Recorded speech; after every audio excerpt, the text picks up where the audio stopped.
Assalamualaikum warahmatullahi wabarakatuh. Bismillahirrahmanirrahim. Alhamdulillahirabbil alamin. Wassalatu wassalamu ala asyrafil anbiya'i wal mursalin. Sayyidina wa maulana Muhammadin wa ala alihi wa sahbihi ajmain amma ba'd. Bapak Ibu, saudara-saudara, sahabat-sahabat, kawan-kawan, rekan-rekan, teman-teman, dan adik-adik semua, terutama adalah para generasi muda. Alhamdulillah kita bisa bertemu kembali dalam Ainur Rafiq Dawam Channel untuk edisi yang ke-139 ini. Kita ingin menyampaikan yang sekarang ini sedang dikhawatirkan oleh para pimpinan di seluruh dunia, yaitu tentang pemanasan global, yang itu merupakan salah satu dari akibat adanya perubahan iklim. Kalau dalam dunia internasional dikenal dengan istilah climate change atau perubahan iklim. Bapak Ibu yang kami hormati, sebagaimana diberitakan di berbagai forum, disampaikan di berbagai media, baik media elektronik maupun media sosial, juga di media massa, media cetak, bahwa eh, berbagai bencana yang sekarang ini melanda di dunia, mulai dari tanah longsor, kemudian cuaca yang sangat ekstrim, kemudian hujan yang sangat-sangat deras, ya, sangat lebat, kemudian banjir yang di beberapa negara sudah merenggut ribuan jiwa manusia, itu menurut beberapa pakar itu dianggap sebagai salah satu dari akibat terjadinya perubahan iklim. Memang perubahan iklim ini terjadi dalam jangka waktu yang panjang. Dalam jangka waktu yang panjang. Nah, eh, berbagai bencana yang seperti kita sampaikan tadi, baru saja kemarin kita juga mendengar banyak korban terkait dengan terjadinya musibah banjir di Indonesia. Di Jakarta ada, kemudian di Jawa Timur juga ada, ya. Kemudian di Aceh juga ada, kemudian di Sulawesi juga ada, karena akibat banjir sampai merenggut jiwa manusia. Demikian juga yang di luar negeri, kayak di Pakistan, kemudian di India, di Bangladesh, itu ternyata banjir itu juga merenggut jiwa manusia yang sangat banyak. Nah, oleh karena itu, berbagai akibat tadi oleh para pakar itu dianggap sebagai akibat dari terjadinya perubahan iklim. Nah, terjadinya perubahan iklim menurut para pakar itu karena semakin banyaknya karbon dioksida yang diproduksi oleh manusia. Nah, oleh karena itu, negara-negara besar, negara-negara maju, terutama adalah G20, yang kebetulan kepemimpinannya sekarang dipegang oleh Bapak Presiden kita, Bapak Presiden Republik Indonesia, dengan adanya nanti pertemuan puncak di Bali sekitar bulan November, dan sebelumnya, di bulan-bulan sebelumnya juga sudah dilaksanakan berbagai pertemuan di negara-negara dari berbagai negara, mulai dari pertemuan parlemen, kemudian dari menteri keuangan, kemudian dari segi teknologi informasi, kemudian juga pariwisata, jadi berbagai sektor itu berbagai negara sudah bertemu di Indonesia, bisa yang pertemuannya ada yang di Jogja, kemudian ada yang di Bali langsung, ada juga yang di Jakarta, ada yang di Bogor, dan macam-macam. Itu semua adalah eh, merupakan pertemuan pimpinan negara di seluruh dunia. Nah, salah satu yang sangat-sangat menonjol, terutama terkait dengan kondisi di dunia saat ini yang juga nanti sangat berakibat terhadap kualitas kehidupan manusia, yaitu perubahan iklim. Nah, kemarin pada waktu pertemuan parlemen dari G20 itu kemarin salah satu yang disampaikan oleh Bu Puan Maharani itu adalah menagih eh, anggaran atau sumbangan dari negara-negara maju sekitar 100 miliar US dollar yang digunakan untuk mencegah, menanggulangi, kemudian juga menghambat perubahan iklim tersebut. Nah, dalam konteks keindonesiaan, Bapak Ibu, dalam konteks keindonesiaan, selain adanya banjir itu ternyata, dan ini sudah diakui oleh banyak pihak, dan juga terjadi di beberapa daerah, yaitu banyak wilayah pantai kita, itu yang kemudian sekarang menjadi lautan. Sehingga sering istilahnya adalah banjir rob, ya, banjir rob yang ada di misalnya di daerah Semarang, Kaligawe, Pekalongan. Nah, itu eh, kemudian di daerah Jakarta Utara itu juga sering terjadi banjir rob itu. Bahkan beberapa desa atau beberapa kampung atau beberapa RT itu saat ini sudah tidak bisa dihuni lagi. Mengapa? Karena sudah di sudah menjadi pantai, sudah menjadi lautan. Karena sudah terendam air dan itu berhari-hari, bahkan sudah tidak bisa digunakan lagi. Meskipun ada juga rumah-rumah yang mungkin tingkat rumah yang ada 2 tingkat gitu, ada lantai kedua, itu yang digunakan adalah lantai duanya. Lantai satu sudah tidak bisa digunakan karena dia selalu tergenang oleh air laut. Nah, fenomena adanya beberapa pantai yang kemudian kampung atau desanya itu kemudian menjadi pantai lautan, nah itu karena adalah terjadinya pemanasan global atau perubahan iklim. Sehingga air laut itu naik, Bapak Ibu ya. Air laut itu naik, ketika air laut itu naik, maka desa-desa di sekitar laut atau di pantai yang dekat-dekat laut, itu kemudian terendam oleh air laut tersebut. Dan karena air yang naik itu kemudian berlaku secara permanen atau bersifat permanen, artinya tidak kemudian surut, kemudian datang lagi airnya, tidak seperti itu. Ini memang ya pasang terus, jadi nggak pernah surut. Ya. Artinya memang setiap hari, setiap saat dalam waktu 24 jam itu selalu tergenang oleh air laut. Nah, itulah fenomena yang sudah diakui dan sudah dilihat dan sudah diinformasikan di berbagai media bahwa daerah-daerah yang seperti itu misalnya tadi kita sampaikan kayak di Semarang, Cayung, ya kan, kemudian Pekalongan, itu pantai-pantainya itu sekarang semakin menjorok ke dalam, makin menjorok ke daratan.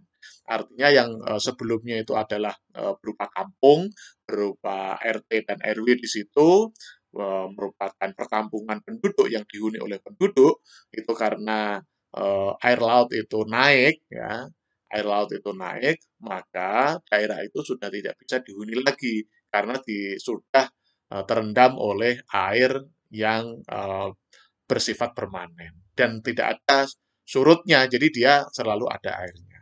Nah, fenomena yang semacam itu menurut para pakar, para ahli, itu merupakan akibat dari adanya pemanasan global.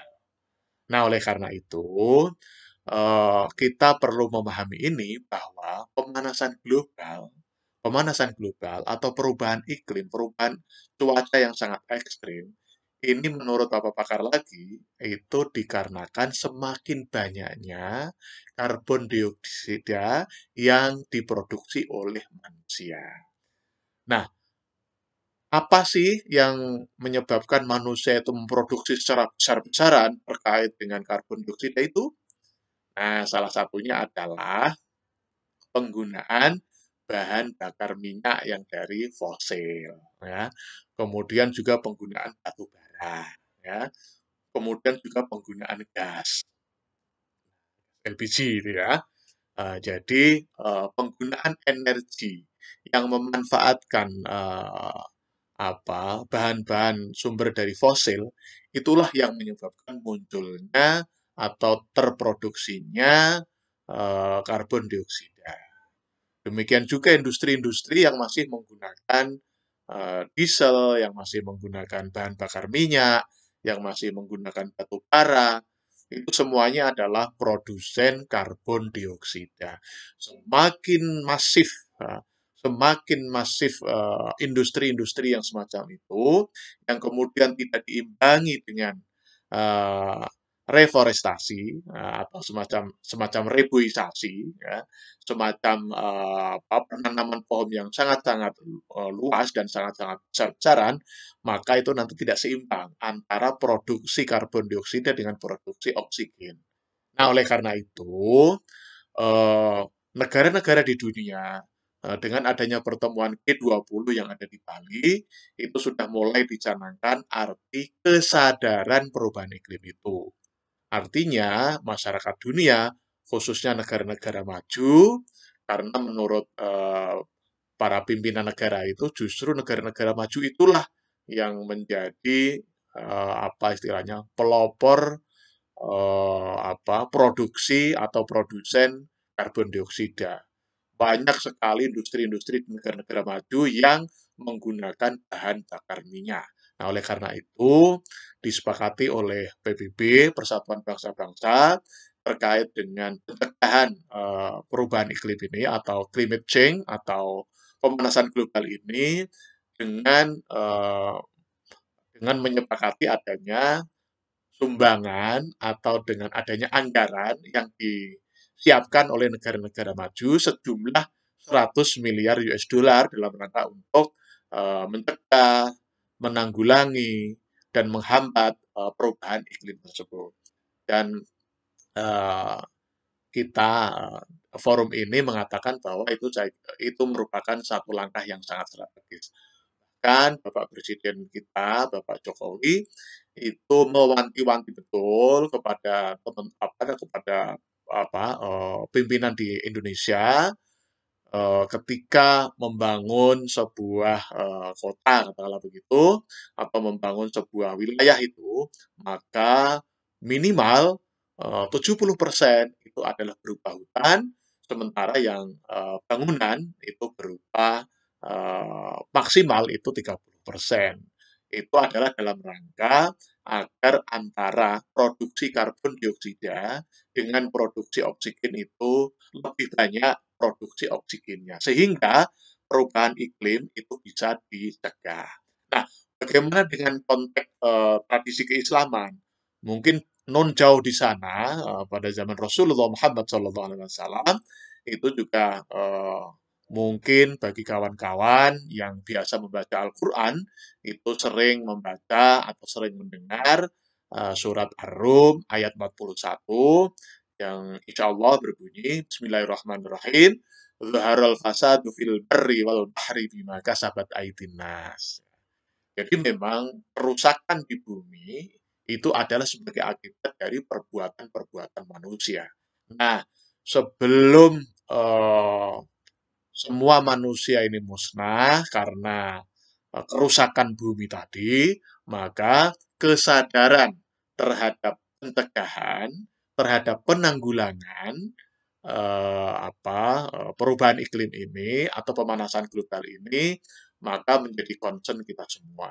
Dan alhamdulillah Indonesia sebagai pimpinan G20, ya, G20 Government 20 ya, itu sekarang semuanya sudah mulai menyadari arti pentingnya bahayanya, arti pentingnya eh, bahaya atau sangat fatalnya akibat dari perubahan iklim. Bahkan Bu Sri Mulyani, Ibu Menteri Keuangan kita itu mensinyalir atau memprediksi di tahun 2023 tantangannya itu adalah bukan COVID-19, bukan juga perang dunia, tapi justru adalah perubahan iklim.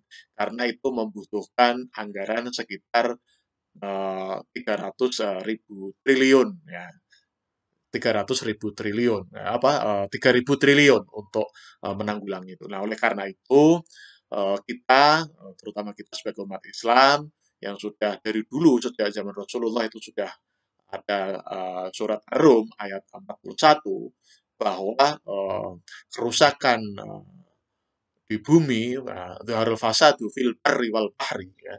Jadi kerusakan baik itu di bumi maupun di lautan itu adalah sebagai akibat perbuatan manusia.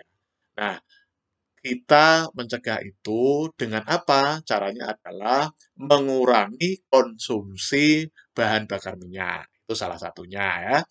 Makanya sekarang sedang digalakkan istilahnya adalah kendaraan apa berbahan bakar listrik. Ya, artinya dengan tenaga listrik. Ya. Istilahnya adalah kendaraan listrik. Nah, itu yang sekarang sedang dikembangkan dan itu perlu kita dukung.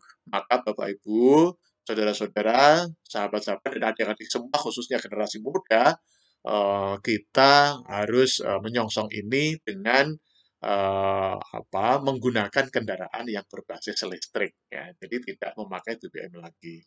Barangkali itu sekali lagi kita menyongsong baik atas inisiasi dari negara-negara G20 yang melihat arti pentingnya pencegahan dan penanggulangan perubahan iklim. Salah satunya adalah mempercepat penggunaan kendaraan listrik dan kemudian pengurangan bahan bakar minyak, juga penggunaan produksi karbon dioksida, memperkecil produksi karbon dioksida. Dan ini tambahan lagi, untuk G20 itu nanti ada istilahnya adalah R20, itu Religion 20. Ini adalah satu-satunya pertemuan 20 negara yang memasukkan di dalamnya adalah agenda keagamaan. Jadi nanti ke depan itu nanti ada istilahnya, kalau kita kan mengenal istilahnya daerah atau kota ramah anak. Ya.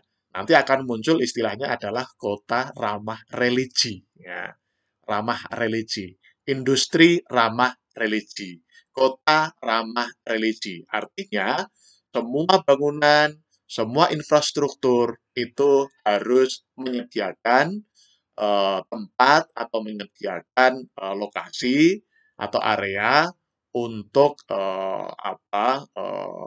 pelaksanaan atau melaksanakan ibadah sesuai dengan agama masing-masing.